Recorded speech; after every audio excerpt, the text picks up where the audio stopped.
नमस्कार, मैं हूं नरेश और आप देख रहे हैं संस्था समाचार कार्यक्रम। नमस्कार, मैं हूं रूपेश। आज के बुलेटिन की नई खबरों के साथ आपका स्वागत है। आज की एक बहुत बड़ी खबर जिसने समाज में आज सनसनी फैलाई हुई है। संत आसाराम जी बापू के ऊपर पॉक्सो की धारा लगाने वाले परिवार का असली चेहरा आज समाज के सामने आया है। जी हां, जिस लड़की ने अपने को नाबालिग बताकर संत आसाराम जी बापू के ऊपर पॉक्सो की धारा लगवाई थी, वो लड़की अपने स्कूली दस्तावेजों में बालिग पाई गई है। इस बात को मीडिया को भी दिखाना पड़ा।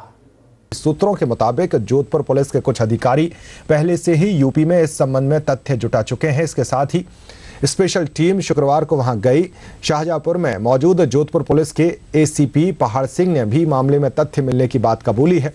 गौरतलब है कि इस मामले में पुलिस ने जिस छात्रा की शिकायत पर आसाराम के खिलाफ पॉक्सो और अन्य एक्ट की धाराओं में मामला दर्ज किया है, उसे पुलिस ने बालिग करार नहीं दिया था, नाबालिग बताया था। लेकिन हाल में स्कूल के प्रिंसिपल ने जो पत्र पुलिस को भेजा है उसमें छात्रा की उम्र 6 अगस्त 1995 बताई गई है। इस केस से जुड़े अहम दस्तावेज पहले भी सामने आए थे, जिसे दिखाना कुछ प्रसारण माध्यमों ने उचित नहीं समझा। लड़की के मेडिकल रिपोर्ट में रेप की पुष्टि नहीं हुई थी। इसमें देखो अटेम्प्ट कहा गया है। सबसे पहला डॉक्यूमेंट जो बना है इस केस में वो एमएलसी बनी है। यहाँ पे लड़की किसी प्रकार का कोई भी बापू आसाराम के खिलाफ किसी प्रकार का भी आप कह सकते हैं ना तो कोई एलिगेशन लगाया उसने, लेकिन एमएलसी बनने के बाद फिर 2-3 चीजें एमएलसी में इंसर्ट करी गई हैं जो मैंने जैसे सबको दिखा दी हैं। और उसके बाद जो एफआईआर तैयार 0 एफआईआर हुई है वो एमएलसी बनने के बाद तैयार हुई है। और एमएलसी बच्चे को सपोर्ट नहीं कर रही है, विक्टिम को सपोर्ट नहीं कर रही है। और जो लड़की का अपना बयान है, जो सर्कमस्टांसेस है, वो in the eyes of law admissible नहीं है। जोधपुर के डीसीपी अजय पाल लांबा ने भी ये बात कही थी कि रेप की धारा तो बनती ही नहीं है। पहले दिन से हम ये कह रहे हैं, आप एफआईआर भी देख लें। एफआईआर में बच्ची ने 376 का आरोप नहीं लगाया। मेडिकल रिपोर्ट में भी किसी भी तरह से 376 के आरोप के पक्ष में कोई एविडेंस नहीं है। वेरी फर्स्ट डे से हम ये कह रहे हैं कि 376 का ना कोई मेडिकल एविडेंस है, ना कोई पीड़िता ने आरोप लगाया है। जो आरोप लगाए हैं वो उसके साथ छेड़खानी करने के आरोप लगाए हैं। जनता को दिखाया गया वो जो शायद सच नहीं था। एक ही झूठ को बार बार सच करके जनता के सामने रखा गया और जनता ने वो ही देखा जो मीडिया दिखा रही थी, परंतु मीडिया के पीछे का सच जनता नहीं देख पाई। मनोवैज्ञानिकों का मानना है कि एक वाक्य को अगर बार बार समाज के सामने लाया जाए तो झूठा वाक्य भी सच सा प्रतीत होने लगता है और सच वाक्य भी झूठ सा प्रतीत होने लगता है। जी हाँ, देश के ही नहीं विदेश के भी बड़े बड़े मनोवैज्ञानिक इस बात को मानते हैं कि यदि एक ही झूठ को बार बार सच करके दिखाया जाए तो वो सच प्रतीत होने लगता है। यदि 100 बार आप एक ही झूठ को सुनते हैं तो वो भी आपको सच प्रतीत सा लगता है। कुछ ऐसा ही हमारे भारत की भोली भाली जनता को मीडिया के माध्यम से भ्रमित करने का एक व्यापक षड्यंत्र चल रहा है। इसीलिए मनोवैज्ञानिक डॉक्टर शिल्पा अग्रवाल ने सच समझाने का प्रयास किया है। इस पूरे कॉन्स्पिरेसी में टारगेट पॉपुलेशन बनाई गई है हमारे समाज की educated aware class, elite class और मेनली युवा वर्ग। महिलाओं के ऊपर हो रहे अत्याचार ये हमारे देश की इस समय ज्वलंत समस्या है और इसी को इन लोगों ने मेन टॉपिक ऑफ अटैक बनाया है। जब भी कोई इस तरह का मैटर प्लान किया जाता है तो उसमें कन्विंसिंग, परसुएडिंग, इन्फ्लुएंसिंग जैसी मार्केटिंग स्ट्रेटजीज का यूज किया जाता है, जो कि यहाँ पर किया जा रहा है। जिस तरीके से वो बोलते हैं, जिस तरीके से आपके सामने तथ्यों को रखते हैं, वो टोटली आपको इन्फ्लुएंस करने की कोशिश की जा रही है। इसमें डोमिनेटिंग अप्रोच के साथ में सारे मैटर को प्रेजेंट किया जा रहा है। अगर आप देखते हैं तो जो भी एंकर्स होते हैं टीवी पेड मीडिया चैनल्स के जो होते हैं, जब आपके सामने बोलते हैं तो आप उनकी बात करने के तरीके को देखिए। वो आपके ऊपर हावी होकर बात करना चाहते हैं। वो जस्ट एक रिपोर्ट कर रहे हैं ऐसा नहीं लगता है, बल्कि वो आपको किसी भी तरीके से प्रभावित करना चाहते हैं, कन्विंस कराना चाहते हैं। जो पेड मीडिया चैनल्स है,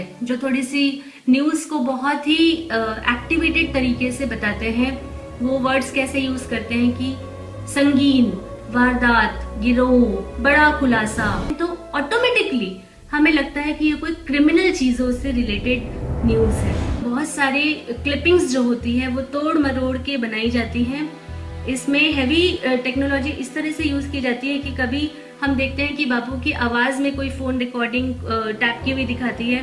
वो सब कुछ मिस यूज़ ऑफ टेक्नोलॉजी है।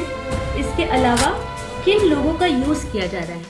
कुछ ऐसे लोग, कुछ ऐसे पॉपुलेशन हमारे समाज की जो वीकर मेंटालिटी के साथ में है, जो नेगेटिव माइंडसेट के साथ में रहती है, जो कि इजीली किसी के प्रलोभनों में आ जाती है। या तो वो डर के बोलती है या वो किसी के प्रलोभन में आके बोलती है।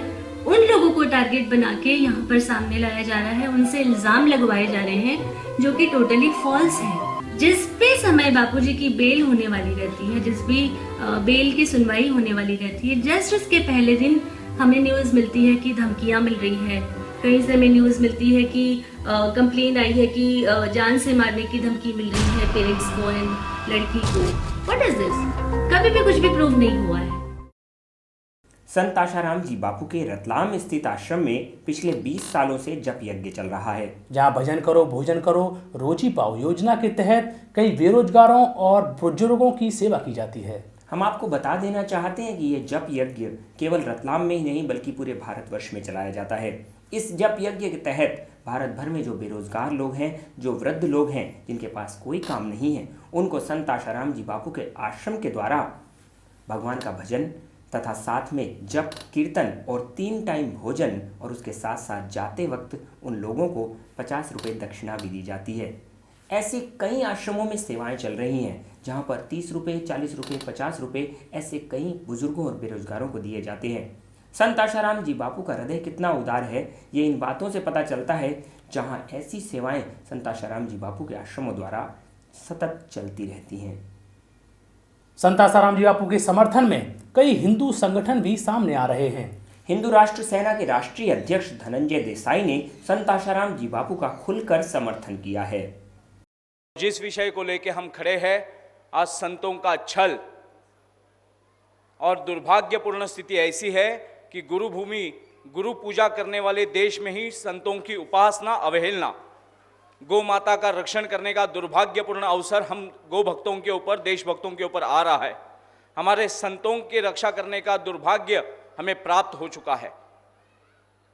मेरी बहन ने कहा कि जेल, कारावास अपवित्र भूमि है, मगर कारावास में भगवान श्री कृष्ण का भी जन्म हुआ है। कारावास, जब हमें भी कुछ समय पहले कारावास हुआ था और उसी कारावास को हमने नकारात्मक रूप से नहीं लिया, सकारात्मक रूप से लिया। यदा यदा ही धर्मस्य, यही श्लोक आपने सुना।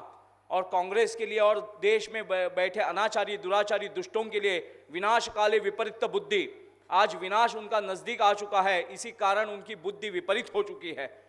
आज देश की अवस्था, देश की बर्बरता, देश की जर्जरता, ये संतों ने अपने आप हलाहल पी चुके हैं।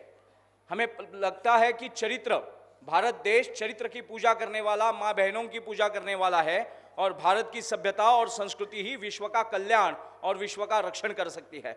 और इसी भारत को नष्ट करने के लिए दुष्टों ने कई वर्षों से प्रयास किए। ईसाई मिशनरियों ने अपनी पूरी जिंदगी बर्बाद कर दी और हमारे पिछड़े समाज के, हमारे शोषित वर्ग के, हमारे अज्ञान लोगों का धर्मांतरण किया। और बापूजी जैसे अवतारी पूज्य पुरुषों ने एक ही क्षण में, एक ही प्रवचन में ऐसा क्रांतिकारी परिवर्तन कर दिया कि लाखों की तादाद में बटे हुए क्रिश्चियन, ईसाई मिशनरी भाग गए और वही हमारे बंधु भाई बहनें वापस घर वापसी आ गए, शुद्धिकरण प्रक्रिया की। और जिंदगी जिन्होंने धर्मांतरण में निकाल दी, उनकी जिंदगी विफल हो गई। और संतों के मात्र एक प्रवचन से, एक वचन से लाखों करोड़ों ईसाई बने। हमारे बंधु फिर से धर्मांतरण शुद्धि करके हिंदू धर्म में आ चुके। उड़ीसा में लक्ष्मणानंद सरस्वती जी की हत्या हुई। 10 लाख ईसाई परिवारों का शुद्धिकरण करके घर वापसी की और उन्हीं की हत्या करके ईसाई मिशनरियों ने अपनी देशद्रोही वृत्ति का प्रकटीकरण किया। केवल गोलियों से बूंदा नहीं गया, तो गोलियों के बाद उनको बाथरूम से निकालकर कुल्हाड़ी से उनके टुकड़े किए गए। और उसी के बाद एकमात्र करारा जवाब एकमात्र विश्व पुरुष ने दिया, शिखर पुरुष ने दिया, वो थे परम पूज्य आसाराम बापूजी। उन्होंने क्या क्या, कंधमाल, उड़ीसा का जो डिस्ट्रिक्ट है कंधमाल, जिला है कंधमाल, वहां कंधमाल में और उड़ीसा में 6 और आश्रम बना दिए और 7 लाख ईसाई आदिवासियों को फिर से अपने घर में लेके आए, घर वापसी की। विदेशी कंपनियों के जो प्रोडक्ट हमें लत लगा रहे थे, हमें एडिक्ट कर रहे थे, हमें नशे के पाबंद कर रहे थे, उनसे हमारा छुटकारा किया। कई विषारी वृत्तियों में लिपटे युवकों को ब्रह्मचार्य की दीक्षा देकर विचित्र विक्षिप्त दवाइयों का सेवन करना बंद करवा दिया। और इसी सद्भाव से, इसी राष्ट्रभक्ति से, इसी विश्व कल्याण के संकल्प हेतु कारण जूझ रहे आसाराम बापू के ऊपर जो संकट आया, वो आसाराम बापू के ऊपर आया हुआ संकट नहीं है, वो 100 करोड़ हिंदुओं के ऊपर आया हुआ संकट है। क्योंकि आसाराम बापू एकमात्र विश्व का कल्याण करने में जुटे हुए महान संत हैं। और मराठी के मुहावरे कुछ ऐसे होते हैं, संत तुकाराम, जगतगुरु तुकाराम है, संतों को ज्ञात होगा, संतों को ज्ञात होगा। जगतगुरु तुकाराम ने कहा है, विंचू देवाऱ्यासी आला, देव पूजा नावडे त्याला, तेथे पैजाराचे काम, अधमासी ते अधम। एखादा विंचू, एक बिच्छू अगर आपकी देव पूजा में शामिल होने आ रहा है तो आप आनंदित मत होइए। वह आपकी देव पूजा में, आपकी साधना में रत होने के लिए नहीं आ रहा, आपकी साधना भंग करने के लिए आ चुका है।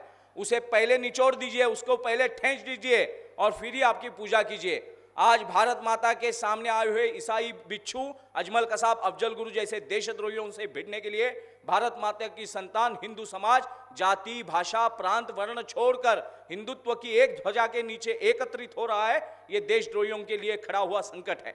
और इसी संकट से जूझने में आसाराम बापू जैसे परम पूज्य संतों ने अपना बल लगा दिया है। हमारी दृष्टि को, विचलित हुई दृष्टि को एक चित्त किया है, हमें आध्यात्मिक मार्ग से राष्ट्रभक्ति की ओर प्रचारित किया है और प्रताड़ित राष्ट्र को, बर्बरता से, जर्जरता से विघ्न आए हुए राष्ट्र को संघर्ष करने का सामर्थ्य, इच्छा शक्ति जागृति की है। और इसी संतों के ऊपर आए हुए संकट, मैंने अनेक सभाओं में कहा, यह आसाराम बापू के ऊपर आया हुआ संकट नहीं। आसाराम बापू इस संकट में आए, इसका कारण ही यह है, आसाराम बापू सिद्ध हो गए। आसाराम बापू के ऊपर आया संकट आसाराम बापू को सिद्ध करके गया। आज तक हम इस व्यासपीठ पर नहीं आए थे। मैं राजनीतिक कार्यकर्ता हूं, देश में घूमता हूं और हिंदुओं का राजनीतिक संगठन करता हूं। राजनीतिक दृष्टिकोण का अभाव ही हिंदू समाज की दुर्दशा का कारण है। आध्यात्मिक एक कारण है, दूसरा राजकीय कारण है। आध्यात्मिक अभाव और दूसरा है राजनीतिक अभाव। अजमल कसाब, अफजल गुरु को फांसी न हो, इसके कारण कई लोग लोकसभा और विधानसभा के बाहर आंदोलन कर रहे थे, अनशन कर रहे थे। अजमल कसाब और अफजल गुरु को समर्थन देने वाले दुष्ट इस भारत माता में है और उनका राजनीतिक संगठन है, इसके लिए उनका प्रभाव देश की राजनीति में है। और हिंदू जाति, भाषा, प्रांत, वर्णों में बटा हुआ हिंदू देश के दुर्भाग्य का कारण है। और इसी से अगर जूझना है तो हमें संतों के मार्गदर्शन के ऊपर, आध्यात्मिक साधना के ऊपर क्षात्र तेज की पूजा करनी होगी। जो जे वांछिल तोते लाहो म्हणणाऱ्या ज्ञानेश्वर माऊलींचे आम्ही पाईक आहोत, पण अफजल खानाचा कोथळा काढून प्रतापगडाखाली गाडणाऱ्या छत्रपती शिवाजी महाराजांचे सुद्धा आम्ही पाईक आहोत। जर संतांची विडंबना होत असेल, गोहत्याचं रक्षण, गोमातेचं रक्षण आमच्या देशात आम्हाला करावं लागतं। हा देश आमचा आहे का अरबांचा आहे? हा देश आमचा आहे का व्हॅटिकन सिटीतल्या पॉपचा आहे? हा देश भगवान श्रीकृष्णाचा आहे का अफजल खान औरंगजेबाचा आहे? गोरक्षण करण्याची दुर्दैवी परिस्थिती आज आमच्या देशावर आली आहे, हे आमचं दुर्भाग्य आहे। आणि गुरु परंपरेचं खंडन करून या देशाला मिटवण्याचं षडयंत्र या देशविरोधी शक्ती करतायत। आपली भारताची एकमेव नारी, एकमेव पाया मजबूत होण्याचं कारण आहे गुरुभक्ती। आणि त्या गुरुभक्तीत रत राहून आपण देशभक्तीचं कार्य करण्यासाठी आज आपण इथे सिद्ध झालेलो आहोत। आणि यापुढे या सगळ्या सन्माननीय व्यासपीठावर बसलेल्या सगळ्या गुरूंचे, आपल्यासारख्या परमपूज्य साधकांचे हातभार लागून गुरुभक्ती अखंडित राहून या देशातल्या दुष्टांचा, गोहत्या करणाऱ्या कसायांचा नाश झाल्याशिवाय राहणार नाही। आणि ह्या राजनैतिक परिवर्तनाशिवाय या देशाला पर्याय नाही। या देशाला जर राजनैतिक परिवर्तन आणायचं असेल तर विदेशातील चाटू लोक इथून हाकलवावे लागतील। विदेशी लोगों के चापलूसों को भगाकर देशभक्ति की पूजा, परम पवित्र भगवा ध्वज हमारा राष्ट्र ध्वज है और उसी ध्वजा को हाथ में लेके इस भविष्य में चुनाव में उतरना है। जय हिंदू राष्ट्र। आज आपके बीच आपके सद्गुरु नहीं है, बापू नहीं है। हृदय जलता है, मैं जानती हूँ। आपके भीतर बड़ा कष्ट पहुँच रहा है, मैं जानती हूँ। क्योंकि जो रास्ता दिखाता है वही अगर गायब हो जाए तो आप तो द्वंद्व में पड़ जाएंगे। आप सोचेंगे कि हम कहाँ जाएं, किस गली को जाएं, क्योंकि जो रास्ता दिखाता था वही हमारे बीच नहीं। लेकिन फिर भी तकलीफ की कोई बात नहीं। आप सभी जानते हैं कि उन्होंने कितने कार्य करे हैं, कितने लोगों को उन्होंने आश्रय दिया, कितने बड़े बड़े कार्य किए, माता पिता की भक्ति सिखाई। उन्होंने बहुत बड़े बड़े कार्य किए, उनकी कोई बड़ाई नहीं कर सकता। तुम जो कुछ भी कर रहे हो, कोई भी कृत्य, वो सब श्री कृष्ण को अर्पण करो तो वो पूजा बन जाएगा। जो भी कृत्य तुम अपना जो भी कृत्य कर रहे हो, आज बापू नहीं है तुम्हारे साथ, लेकिन तुम उनको अर्पण करो तो भी तुम्हारी भक्ति सिद्ध होती है। आज ज़रूरत है तुम्हें एक हो जाने की। आज अलग अलग हो गए तो खेल खत्म हो जाएगा। आज तुम सबको एक होना है। तो आपको यही एक संदेश देना, कंचन कंचन ही सदा, कांच कांच सो कांच, दरिया झूठ से झूठ है, सांच सांच सो सांच। सांच को कभी आंच नहीं आती, सत्य हमेशा जीतता है। और जहां भी अति होगी वहां पर बिगड़ेगा कार्यक्रम। तो सत्य हमेशा जीतेगा। सत्य बापू के साथ है, हम बापू के साथ हैं। यही कहकर मैं अपनी वाणी को विराम दूंगी।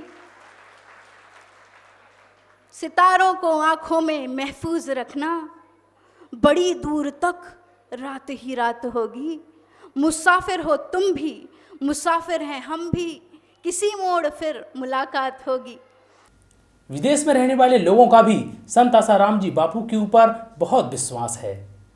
जी हाँ, लंदन यूके के रहने वाले सुनंदा पी तंवर संत आसाराम जी बापू पर काफ़ी विश्वास रखती हैं। उनका कहना है कि संत आसाराम जी बापू यदि आज लंदन में होते तो उनको कारावास नहीं बल्कि नोबेल पुरस्कार से सम्मानित किया जाता।